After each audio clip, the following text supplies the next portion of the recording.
you shouldn't invest in cryptocurrencies. Ultimately, I think cryptocurrencies, regardless of where they're trading today, whether they go up from here or down, will eventually prove to be worthless.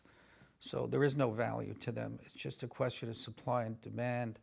And once the exuberance wears off or liquidity dries up, these will go to zero. Well, what's the crack? John Paulson was one of the few people who called the '08 housing market crash, and he made billions from it. But I obviously think that he's completely wrong about the future and utility of cryptocurrencies. But I do listen closely when he and others give their views on the wider and more general health of the US economy. It's very easy to get caught up in crypto dreamland when Cardano and other projects are up over 100% in a month. The conditions for Cardano's rise could not have been more perfect. Bitcoin is moving sideways in a comfortable range, and Cardano has a major update coming on the 12th of September with the launch of smart contracts and has gone viral around the world. But what people don't realize is that once smart contracts are launched, it's going to take a while before the right DeFi platforms are built and established within the Cardano network. This is all not just going to happen when we wake up on the morning of September 12th. So ask yourself the question, is Cardano currently overbought or oversold?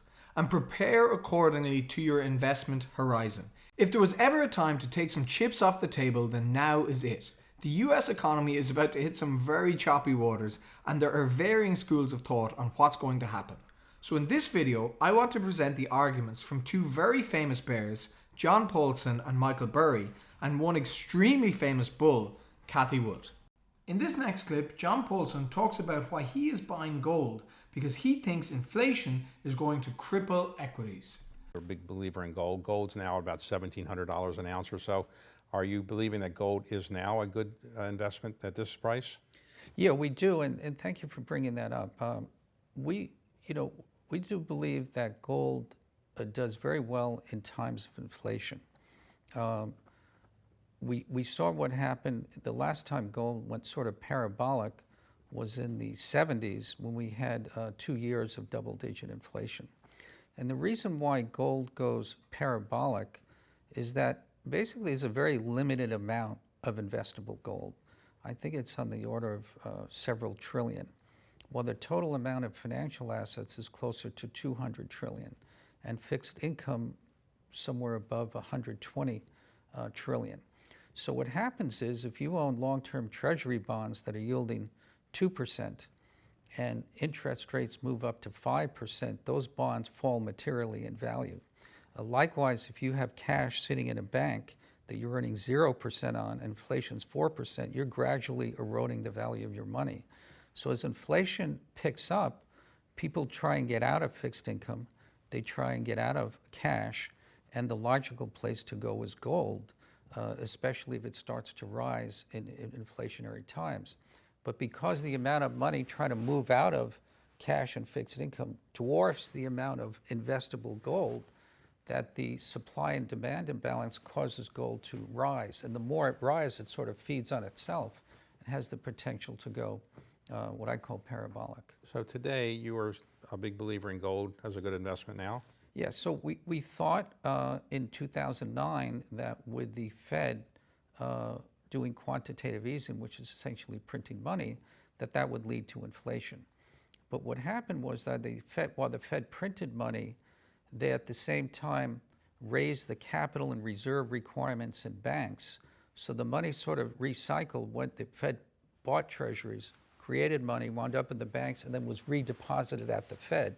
So the amount of excess reserves at the Fed almost rose by the same amount they were printed, and the money never really entered the money supply, so it was not inflationary. This time around, the money has entered the money supply. So the money supply was up something like 25% last year. And the best indicator of inflation is money supply. So I do think we have inflation coming well in excess of what the current expectations are.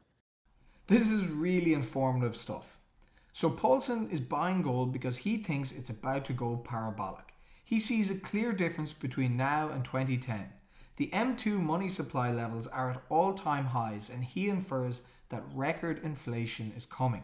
It's hard not to agree with him, but I guess Bitcoin's role as so-called digital gold will be put to the ultimate test over the next few months.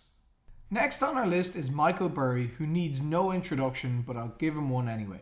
He predicted the dot-com crash. He predicted the crash of the housing market in 2008.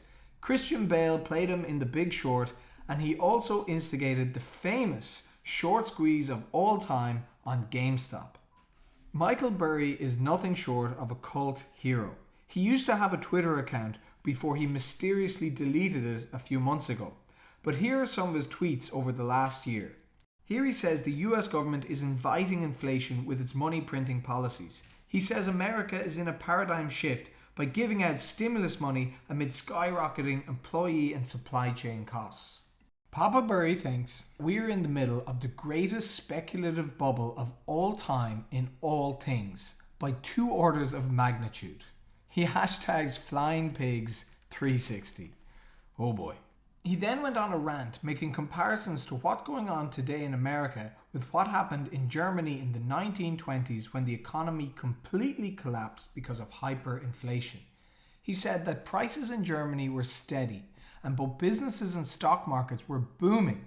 The exchange rate of the mark against the dollar and other currencies actually rose for a time, and the mark was momentarily the strongest currency in the world on inflation's eve. Oh boy. And he goes on to say that almost any kind of business could make money in Germany back then. Business failures and bankruptcy became few. The boom suspended the normal processes of natural selection by which the non-essential and ineffective otherwise would have been called out. He said that speculation alone, while adding nothing to Germany's wealth, became one of its largest activities. The fever to join in turning a quick mark infected nearly all classes. Everyone from the elevator operator up was playing the market. He says that throughout the years, the structure was quietly building itself up for a blow. Germany's inflation cycle ran not for a year, but for 9 years, representing 8 years of gestation and only 1 year of collapse. Murray believes that America began its inflation cycle back in 2010, and 10 years later, it's about to collapse. Burry reckons that the fads of today are Bitcoin, electric vehicles, software as a service, and meme stocks, which are all like the 2007 housing bubble and the dot-com crash of '99.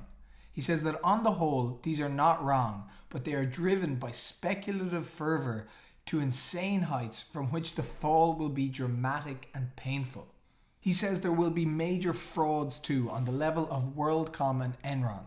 And regular followers of this channel already know that we consider Tether to be a global, major seismic fraud and threat to the whole entire economy. He says that Bitcoin is a speculative bubble that poses more risk than opportunity, despite most of the proponents being correct in their arguments for why it is relevant at this point in history. If you do not know how much leverage is involved in the run-up, you may not know enough to own it. Wow. That's real doomsday stuff from Papa Burry, and just recently we found out that he has doubled down on his outlook by covering millions and billions worth of shorts on Tesla and Ark Innovation's ETF. He has taken major short positions against Cathie Wood's strategy, which has caused a major response from Cathie to defend her company's analysis on the future of tech growth strategies and innovation. She has even called out Michael Burry by name in this tweet. She says, to his credit, Michael Burry made a great call based on fundamentals and recognized the calamity brewing in the housing and mortgage market. I do not believe that he understands the fundamentals that are creating explosive growth and investment opportunities in the innovation space. Oh dang, that is some heat. So the war is well and truly on between Cathie Wood and Michael Burry. In my book, this is better than Netflix. Just last week, Cathie went on CNBC to state her case. Let's have a listen. Hedge funds jumping ship, investors, including Michael Burry, placing millions of put contracts against Cathie Wood's Ark Innovation ETF. The fund grew a whopping 149% in 2020. This year down just about 6%. She hit back, said Burry doesn't understand the explosive growth in innovation investing right now. Ark Invest founder and CEO Cathie Wood joins us here on Tech Chat this morning. Cathie, always good to have you. Thanks for the time. Thank you for inviting me, Carl. Always happy to be here. So let's talk about the short community at large. What is your message to them right now? Well, you know what? When I see such negative sentiment out there, especially when it comes to valuation and longer time horizons, investment time horizons, I actually feel a little more comfortable. I like bad news and maybe news that's not the discounting is worse now than the news actually will be. I actually feel better in that kind of environment for our strategies. I don't think we're in a bubble, which is what I think many bears think we are. In a bubble, and I remember the late 90s, our strategy would have been cheered on, rah, rah, rah, go get them, right? And you remember the leapfrogging of analysts making estimates, one higher than the other, price targets one higher than the other. We have nothing like that right now. In fact, you see a lot of IPOs or SPACs coming out and falling to earth. We couldn't be further away from a bubble. And the reason for that is the innovation around which we have centered our research. These 5 platforms, DNA sequencing, robotics, energy storage, artificial intelligence, and blockchain technology, are barely off the ground. The seeds for all of these platforms were planted in the 20 years that ended in the tech and telecom bust. And ended in tears, and there's a lot of muscle memory around that. But that's not what's going on right now. The seeds planted back then are beginning to flourish now, and it's just beginning with 5 platforms involving 14 different technologies, all of which are about to experience S-curves and feed one another's S-curves. I don't think the market's ready for this. That's what I meant. We've dedicated our research and investing to innovation because we think we've never been at a more provocative time for innovation in history. So Ark Invest's whole raison d'etre is to invest in these 5 rapidly growing technologies: blockchain, genome sequencing, artificial intelligence, robotics, and energy storage. Over the next 5 to 10 years, it's very hard to argue against each of these strategies. These technologies will overlap and start complementing each other, creating synergies that we do not yet understand. But just because these are innovative technologies doesn't mean that they're not already overvalued or immune to suffering at the mercy of an inflated dollar or crumbling US economy. But as far as the shorts go, in terms of how they have their eyes set on ARK specifically, is it just, do you think, is it general macro bearishness, or does it have something more to do with your ability to analyze all these companies that you're now in and stay on top of that game? I actually think it's more of a macro call. When I read the bearish analyses, they seem to be centered on inflation and interest rates going higher, which will kill valuations. And if anything, as you mentioned, Carl, we're focused on the deflationary forces that are building up in the economy. And I think that's going to be the shocker out there, that deflation is the greater risk now, not inflation. And not all deflation is bad. There's really good deflation associated with these technologically enabled platforms. They follow learning curves, which are characterized by declining costs and prices, and enables more and more sectors to have access to these powerful new technologies. So that's good deflation. The bad deflation is going to be associated with companies who paid too much attention to short-term oriented shareholders who wanted their profits now, wanted their dividends now, and did not want companies to sacrifice short-term profitability in order to capitalize on some of these massive trends that we see building. They are going to be stuck with obsolete products, and yet in the meantime, they've leveraged up their balance sheets to buy back sales and satisfy short-term oriented shareholders. How are they going to service that debt? They're going to have to cut prices of these products and services that are not going to be as popular in the future as they have been in the past. And then the third source of deflation, which is really starting to come through now in a noticeable way, started in mid-May, when lumber prices broke. We're seeing commodity price deflation. We've gone from lumber prices have been cut to 1/3, less than 1/3 of their peak, 1711 to 500 right now. You've got copper down roughly 15%, 15 to 20%. You now have oil down nearly 15 to 20%. And I think the cream of the crop here, and the reason this may be happening and may accelerate to the downside, is the dollar is going up. And that, of course, might be associated with what's going on in China. This is super interesting stuff. Some of the deflationary forces are definitely being overlooked and not talked about at all. At home here in Ireland, Bank of Ireland or AIB have closed 90% of their physical branches because they know that Revolut and other digital wallets are about to eat their lunch. High street shops are forced to lower prices because of online sales. This is now happening across every single industry in the world.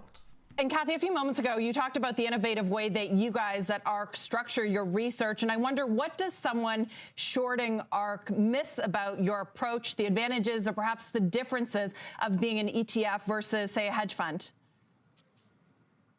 I don't think the wrapper matters that much. I think our research is the differentiator. And the way we've set up our research department is a differentiator. Unlike traditional asset management firms, our analysts do not follow sectors. They follow technologies, the 14 different technologies that I mentioned involved in these 5 major innovation platforms. So they are technology specialists, and they are generalists when it comes to sectors. So we have a very good idea based on our analysis of these technologies and Wright's Law. Wright's Law, we've centered our research around it. Wright's Law is a relative of Moore's Law, but Moore's Law is a function of time. Wright's Law is a function of units. And Wright's Law has worked better in the semiconductor industry recently than Moore's Law has. So we think that's a very important gauge of how quickly these costs are going to decline over time. And we also pay a lot of attention to price elasticity of demand. At what point in this cost or in price decline trajectory will new sectors open up to these new technologies? And so I think what we are able to see is our exponential growth trends that are not priced into the market. I'll give you the easiest example. Last year, EV sales were 2.2 million units around the world. We think, based on the declining costs of battery pack systems, that electric vehicle prices will drop below gas-powered prices in a year or so. They're already lower from a total cost of ownership point of view. So we think that 2.2 million will be 40 million in 5 years, in 2025, not even 5 years. No one is forecasting that. So the starting point from the top down, using Wright's Law, getting a sense of how quickly the costs associated with these technologies are falling, and how quickly, therefore, they will be taken up by more and more sectors and industries over time. Ark have changed the game with their openness towards their investment analysis. They are very loud on Twitter and active within the relevant communities and at the coalface of what's actually happening in their portfolio companies. For the past millennia, the CEO of a company would usually have an accounting or financial background. It's my opinion that going forward, all CEOs will come from a computer science or engineering background. Okay, I also want to know how you're thinking about the crypto space these days. We've seen sort of this explosion of stable coins. Regulators are looking at it. We've seen the popularity of stable coins like Tether and USDC on the rise that are not, in fact, backed one-to-one to the US dollar. Does their rising function and utility, does it concern you at all, as well as their lack of transparency? Well, I think that I think that there's so much more transparency in the crypto asset world than there is in the traditional financial services world. That's where I'll start. But I think that the movement towards DeFi, which is really taking middlemen out of the financial services sector, taking the toll collectors out, cutting costs for traditional financial services companies, and creating many opportunities for new greenfield opportunities for other companies. I think it's this whole space is, the vanguard of innovation, the likes of which we have not seen before. The internet gives us just a clue. Wow, and I couldn't agree more. The altcoin projects which we discuss on this channel will collectively be bigger than the internet. Mark my words. But the valuations of these projects are not immune to economic downturns or collapses. So look, I hope this video gives you some food for thought. It's not realistic at all for Cardano to go to $10 anytime soon. Maybe it will get there in years to come, but not in 2021. You've worked hard for your money, you've earned some money with some clever investing. Now please manage your downside risk and take some profits while times are good. Please don't forget to like the video and subscribe to the channel. I'm trying to get to 3,000 subscribers, so please help me out.